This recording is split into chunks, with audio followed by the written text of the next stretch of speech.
আমার বাসায় অনেক বেশি আবদার যেটা আসে সেটা হচ্ছে এই চিকেন মোমোজ। আর এই চিকেন মোমোজ রেসিপিটাই আপনাদের সাথে আমি শেয়ার করেছি। আমি যেভাবে বাসায় তৈরি করি আর সেটা খেয়ে সবাই প্রশংসা করে। চলুন দেখে নেওয়া যাক তার রেসিপিটি। প্রথমে আমি নিয়েছি এখানে আটা, তবে আপনারা কিন্তু আটার পরিবর্তে ময়দা নিতে পারেন। আর স্বাদ মতো লবণ দিয়ে ভালো করে মিক্স করে নিব। তার মধ্যে দিয়ে দিব রান্নার রেগুলার তেল। তেল দিয়ে আবারও ভালোভাবে মিক্স করে নিতে হবে। খুব ভালো করে মিক্স করে নেওয়ার ফলে এই যে আটা, এই আটার ডোটা হবে খুবই সফট এবং খুবই স্টিকি হবে, বাট সেটা অনেক বেশি খেতে ভালো লাগবে। তো দেখুন, এরকম হাতে মুষ্টি করে নিয়ে তারপর ফেলে দিলে সহজে ভেঙে যাচ্ছে না, তার মানে আপনাদের আটাটা একদম সঠিক পর্যায়ে আছে। এখন অল্প অল্প স্বাভাবিক তাপমাত্রা পানি দিয়ে ভালো করে আটাটাকে ডো তৈরি করে নেব। যেরকমটা আপনারা বা আমরা রুটি তৈরি করার জন্য ডো তৈরি করি, সেম প্রসিডিউরে কিন্তু আমরা সেই রকম করে ডো তৈরি করে নেব। তবে তার থেকে একটু সফট করে নিতে হবে, যাতে করে এটা যখন আমরা রেস্টে রেখে দিব এটা আরো বেশি সফট হয়ে যাবে। তো এখন আমরা 10 মিনিটের জন্য একটা ঢাকনা দিয়ে ঢেকে রেখে দিব। অন্যদিকে এখানে নিয়েছি চিকেন। এখানে আমি চিকেনটাকে, বোনলেস যে চিকেন, সেটাকে আমি একটা ব্লেন্ডার দিয়ে এভাবে করে নিয়েছি। চিকেনটাকে নেওয়ার পর এর মধ্যে দিয়ে দিব আমরা কুচি করে রাখা পেঁয়াজ, আর দিব এখানে কাঁচামরিচ। কাঁচামরিচের পরিমাণটা আপনারা আপনাদের টেস্ট অনুযায়ী বাড়ি কমে নিতে পারবেন। আর এখন দিয়ে দিচ্ছি গোলমরিচ, কালো গোলমরিচের গুঁড়া নিয়েছি একদম ফ্রেশ। আর দিয়েছি আদা রসুন বাটা, আর সামান্য একটু লবণ, আর দিব সয়া সস। এখন কয়েক ফোঁটা আমি দিয়ে দিব এখানে লেবুর রস। দেওয়ার পর সমস্ত উপকরণগুলো ভালো করে একসাথে মিক্স করে নিতে হবে। এমনভাবে মিক্স করতে হবে যাতে করে লবণ এবং সমস্ত মশলা একসাথে ভালো করে চিকেনের গায়ে গায়ে লেগে যায়। তো এখন আমাদের 10 মিনিট হয়ে গিয়েছে।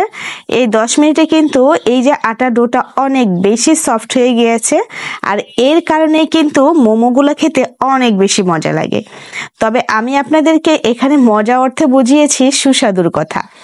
দেখুন কতটা সফট হয়ে গিয়েছে। তো এখন আমরা এখান থেকে ছোট করে করে লেচি করে নিব। আর সেজন্য আমি একটি চপিং বোর্ডের মধ্যে নিয়ে খুব ভালো করে এটাকে ময়ান করে নিয়ে এখন আমরা ছোট ছোট লেচি তৈরি করে নিব।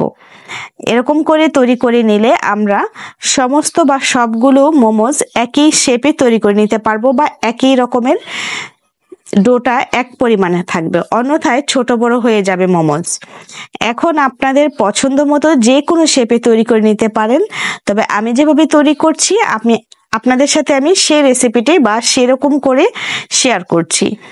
অল্প অল্প করে এখানে আটা দিয়ে ভালো করে রুটি তৈরি করে নিতে হবে।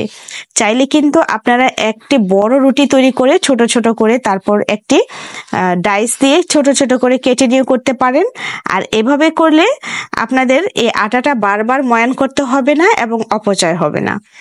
তো এভাবে পাতলা করে কিন্তু রুটি বেলে নিতে হবে। আর এখানে আমি আটা দিয়ে রুটি বেলে নিচ্ছি, চাইলে কিন্তু এর মধ্যে তেল দিয়েও বেলে নেওয়া যাবে। দেখুন এরকম পুরুত্বের হবে। এখন যে চিকেনটাকে কিমা করা, যে চিকেন বিভিন্ন মশলা দিয়ে মেখে রেখেছিলাম, সেখান থেকে দিয়ে দিতে হবে। দিয়ে আমি আপনাদের সাথে একটি শেপ দেখাচ্ছি, এরকম করে তৈরি করতে পারেন। যেরকমটা আমরা মেয়েরা যারা শাড়ি পরে থাকি, শাড়ির ভাঁজ দেওয়ার জন্য যেমন করে তৈরি দিতে হয় ভাঁজটা, হাতের আঙ্গুল দিয়ে দিয়ে অনেকটা এরকম করেই কিন্তু আমি দিয়ে দিচ্ছি। তবে আপনারা চাইলে আরো অনেক রকমের তৈরি করে নিতে পারেন আপনারা আপনাদের পছন্দ মতো। তো দেখুন আমার কিন্তু তৈরি করা হয়ে গিয়েছে। এভাবে আমি সবগুলি তৈরি করে নিয়েছি। এখন আমি আপনাদেরকে শেয়ার করব নেক্সট প্রসিডিউর।